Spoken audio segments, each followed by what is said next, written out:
ಸರ್ಕಾರ ಗ್ಯಾರಂಟಿಗಳನ್ನ ಏನೋ ನೀಡ್ತಾ ಇದೆ, ಆದರೆ ಗ್ಯಾರಂಟಿ ನೀಡೋ ಬರದಲ್ಲಿ ನಿರ್ವಹಣೆಯನ್ನೇ ಸರ್ಕಾರ ಮರೆತಂತಿದೆ. ಫ್ರೀ ಕರೆಂಟ್ ಕಂಬಗಳ ನಿರ್ವಹಣೆಯಲ್ಲಿ ಸೈಲೆಂಟ್ ಆಗಿದೆ ಸರ್ಕಾರ. ಎಲ್ಲೆಂದರಲ್ಲಿ ಡೇಂಜರಸ್ ವಿದ್ಯುತ್ ತಂತಿಗಳು ಜೋತು ಬಿದ್ದಿದೆ. ಯಾವ ಸಂದರ್ಭದಲ್ಲಿ ಏನಾಗಬಹುದು ಅಂತ ಹೇಳೋದಕ್ಕೂ ಸಾಧ್ಯ ಇಲ್ಲ. ರಾಜಧಾನಿಯಲ್ಲೇ ಆಪತ್ತಿಗೆ ಆಹ್ವಾನ ನೀಡ್ತಾ ಇದೆ ಕರೆಂಟ್ ಕಂಬಗಳು. ಕೆಂಗೇರಿಯ ಕೋಣಸಂದ್ರದಲ್ಲಿ ವಿದ್ಯುತ್ ಕಂಬದ ಸುತ್ತ ಪೊದೆ ಆವರಿಸಿದೆ. ಸಣ್ಣದೊಂದು ಕಿಚ್ಚು ಕೂಡ ಭಾರಿ ಅನಾಹುತಕ್ಕೆ ದಾರಿ ಮಾಡಿಕೊಡುತ್ತೆ. ಅಂಥ ಆತಂಕಗಳಿದೆ, ಆದರೆ ಸರ್ಕಾರಕ್ಕಂಥ ಆತಂಕ ಯಾವುದೇ ಇಲ್ಲ. ಗ್ಯಾರಂಟಿ ಕೊಟ್ಟ ಮೇಲೆ ಮುಗೀತು. ಯಾವ ರೀತಿ ಇದೆ ಅಂತ ಗಮನಿಸ್ತಾ ಇದ್ದೀವಿ. ಈ ವಿದ್ಯುತ್ ತಂತಿಗಳು ಜೋತು ಬಿದ್ದಿದೆ, ಅದರ ಮೇಲೆ ಗಿಡ ಗಂಟೆಗಳೆಲ್ಲವೂ ಕೂಡ ಬೆಳ್ಕೊಂಡಿದೆ. ಅದನ್ನು ಸರಿಪಡಿಸಬೇಕು. ಯಾವ ಸಂದರ್ಭದಲ್ಲಾದರೂ ಏನಾದರೂ ಆದರೆ ಏನು ಕತೆ ಅನ್ನುವಂಥ ನಿಟ್ಟಿನಲ್ಲಿ ಯಾರೂ ಯೋಚನೆ ಮಾಡ್ತಾ ಇಲ್ಲ.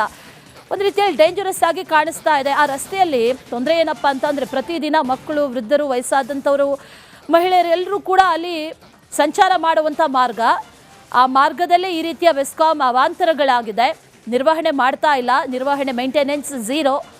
ಮೇಂಟೈನ್ ಮಾಡಬೇಕು ಅನ್ನುವಂಥ ನಿಟ್ಟಿನಲ್ಲೂ ಕೂಡ ಮರೆತಂತಿದೆ ಬೆಸ್ಕಾಂ ಅಧಿಕಾರಿಗಳು. ಡೆಡ್ಲಿ ಕರೆಂಟ್ ಕಂಬದ ಸತ್ಯ ದರ್ಶನವನ್ನು ನಿಮಗೆ ನಾವು ಮಾಡಿಸ್ತಾ ಇದ್ದೀವಿ ನೋಡಿ. ಅಲ್ಲಿ ಗಮನಿಸ್ತಾ ಇದ್ದೀವಲ್ಲ ವಿಜುವಲ್ಸು, ಇದು ಬೇರೆಲ್ಲೋ ಇರೋದಲ್ಲ. ಬೇರೆಲ್ಲೋ ಇದ್ರೂ ಕೂಡ ಮೇಂಟೈನ್ ಮಾಡ್ತಿದ್ರು ಏನೋ, ಆದರೆ ಬೆಸ್ಕಾಂ ಅಧಿಕಾರಿಗಳು ಕಂಪ್ಲೀಟ್ ಆಗಿ ಅಭಿವೃದ್ಧಿ ಮಾಡೋದನ್ನೇ ಮರೆತು ಬಿಟ್ಟಿದ್ದಾರೆ.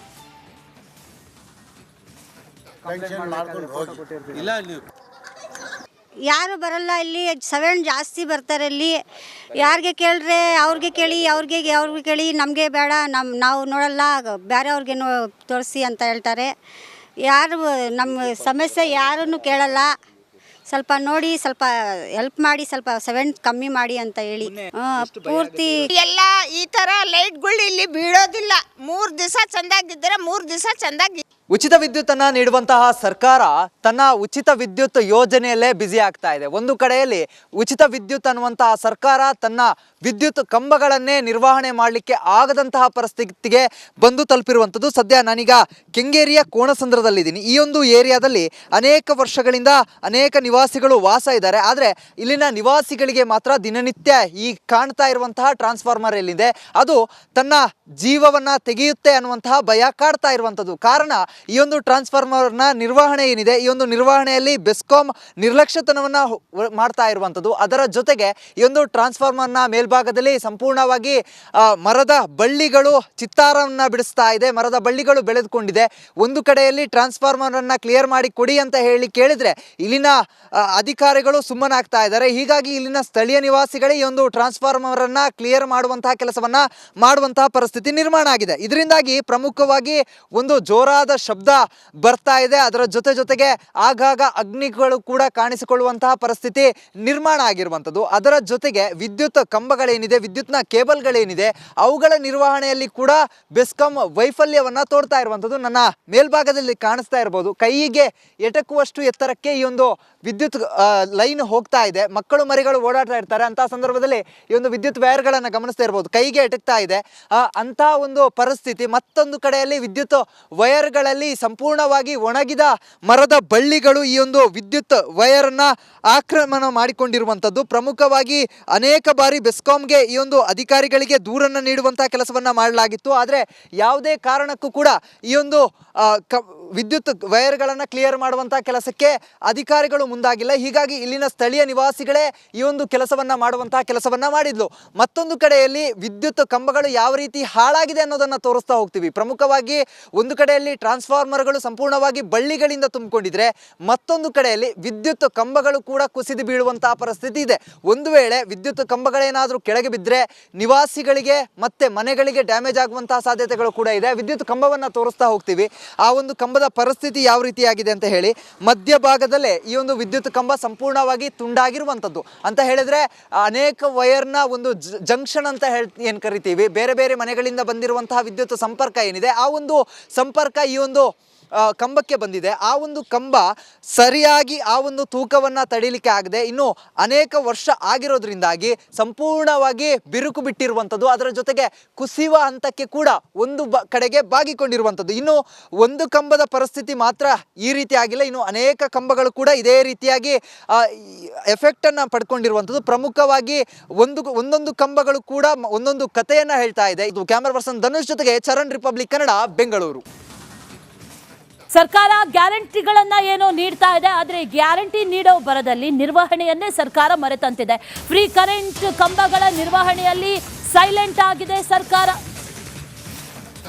ಎಲ್ಲೆಂದರಲ್ಲಿ ಡೇಂಜರಸ್ ವಿದ್ಯುತ್ ತಂತಿಗಳು ಜೋತು ಬಿದ್ದಿದೆ. ಯಾವ ಸಂದರ್ಭದಲ್ಲಿ ಏನಾಗಬಹುದು ಅಂತ ಹೇಳೋದಕ್ಕೂ ಸಾಧ್ಯ ಇಲ್ಲ.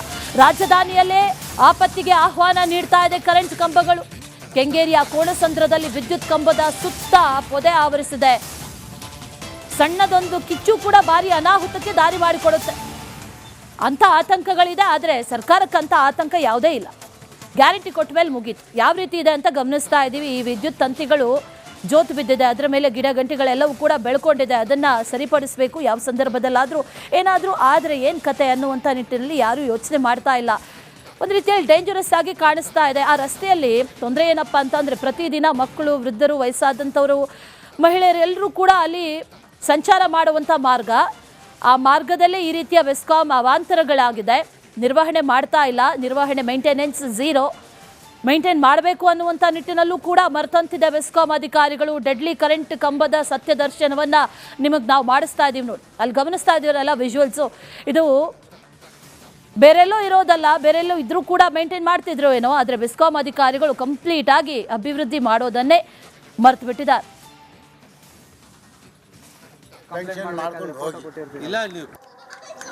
ಯಾರು ಬರಲ್ಲ ಇಲ್ಲಿ. 7 ಜಾಸ್ತಿ ಬರ್ತಾರೆ ಇಲ್ಲಿ. ಯಾರಿಗೆ ಕೇಳಿದ್ರೆ ಅವ್ರಿಗೆ ಕೇಳಿ ನಮಗೆ ಬೇಡ, ನಾವು ನೋಡಲ್ಲ, ಬೇರೆಯವ್ರಿಗೆ ತೋರಿಸಿ ಅಂತ ಹೇಳ್ತಾರೆ. ಯಾರು ನಮ್ಮ ಸಮಸ್ಯೆ ಯಾರನ್ನು ಕೇಳಲ್ಲ. ಸ್ವಲ್ಪ ನೋಡಿ, ಸ್ವಲ್ಪ ಹೆಲ್ಪ್ ಮಾಡಿ, ಸ್ವಲ್ಪ 7 ಕಮ್ಮಿ ಮಾಡಿ ಅಂತ ಹೇಳಿ. ಪೂರ್ತಿ ಎಲ್ಲ ಈ ತರ ಲೈಟ್ಗಳು ಇಲ್ಲಿ ಬೀಳೋದಿಲ್ಲ. 3 ದಿವಸ ಚಂದಾಗಿದ್ದರೆ 3 ದಿವಸ ಚಂದಾಗಿ. ಉಚಿತ ವಿದ್ಯುತ್ತನ್ನು ನೀಡುವಂತಹ ಸರ್ಕಾರ ತನ್ನ ಉಚಿತ ವಿದ್ಯುತ್ ಯೋಜನೆಯಲ್ಲೇ ಬ್ಯುಸಿ ಆಗ್ತಾ ಇದೆ. ಒಂದು ಕಡೆಯಲ್ಲಿ ಉಚಿತ ವಿದ್ಯುತ್ ಅನ್ನುವಂತಹ ಸರ್ಕಾರ ತನ್ನ ವಿದ್ಯುತ್ ಕಂಬಗಳನ್ನೇ ನಿರ್ವಹಣೆ ಮಾಡಲಿಕ್ಕೆ ಆಗದಂತಹ ಪರಿಸ್ಥಿತಿಗೆ ಬಂದು ತಲುಪಿರುವಂಥದ್ದು. ಸದ್ಯ ನಾನೀಗ ಕೆಂಗೇರಿಯ ಕೋಣಸಂದ್ರದಲ್ಲಿದ್ದೀನಿ. ಈ ಒಂದು ಏರಿಯಾದಲ್ಲಿ ಅನೇಕ ವರ್ಷಗಳಿಂದ ಅನೇಕ ನಿವಾಸಿಗಳು ವಾಸ ಇದ್ದಾರೆ. ಆದರೆ ಇಲ್ಲಿನ ನಿವಾಸಿಗಳಿಗೆ ಮಾತ್ರ ದಿನನಿತ್ಯ ಈ ಕಾಣ್ತಾ ಇರುವಂತಹ ಟ್ರಾನ್ಸ್ಫಾರ್ಮರ್ ಎಲ್ಲಿದೆ, ಅದು ತನ್ನ ಜೀವವನ್ನು ತೆಗೆಯುತ್ತೆ ಅನ್ನುವಂತಹ ಭಯ ಕಾಡ್ತಾ ಇರುವಂಥದ್ದು. ಕಾರಣ ಈ ಒಂದು ಟ್ರಾನ್ಸ್ಫಾರ್ಮರ್ನ ನಿರ್ವಹಣೆ ಏನಿದೆ, ಈ ಒಂದು ನಿರ್ವಹಣೆಯಲ್ಲಿ ಬೆಸ್ಕಾಂ ನಿರ್ಲಕ್ಷ್ಯತನವನ್ನು ಮಾಡ್ತಾ ಇರುವಂಥದ್ದು. ಅದರ ಜೊತೆಗೆ ಈ ಒಂದು ಟ್ರಾನ್ಸ್ಫಾರ್ಮರ್ನ ಮೇಲ್ಭಾಗದಲ್ಲಿ ಸಂಪೂರ್ಣವಾಗಿ ಮರದ ಬಳ್ಳಿಗಳು ಚಿತ್ತಾರವನ್ನು ಬಿಡಿಸ್ತಾ ಇದೆ. ಮರದ ಬಳ್ಳಿಗಳು ಬೆಳೆದುಕೊಂಡಿದೆ.